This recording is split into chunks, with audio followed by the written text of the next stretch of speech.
Here's a step-by-step guide for changing and editing your family history book cover style within the Family History Book Editor. Your book project will default to this layout when creating a new or opening an existing project. You can see the cover and then thumbnails along the bottom of the page spread. You can hide the thumbnails by selecting Hide Thumbnails. On the left-hand side of the screen, you will see a box that says Change Cover Type. Click between the Vegan Leather Black, Vegan Leather Tan, or Custom Photo Cover options and choose what style you like best.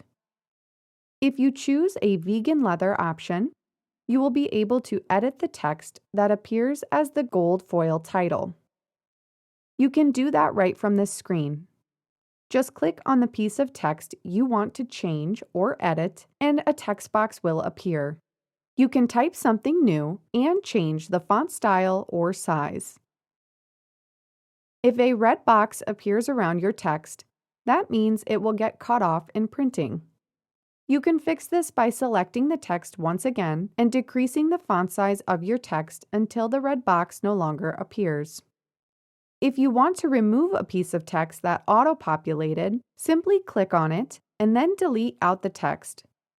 A plus sign will show on your cover, but it won't print.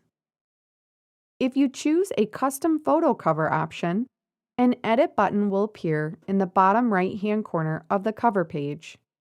Click on that to edit your page. Here, you can add text, photos, embellishments, and more. Please see the video linked in the caption about editing photos and text within the Family History Project Editor.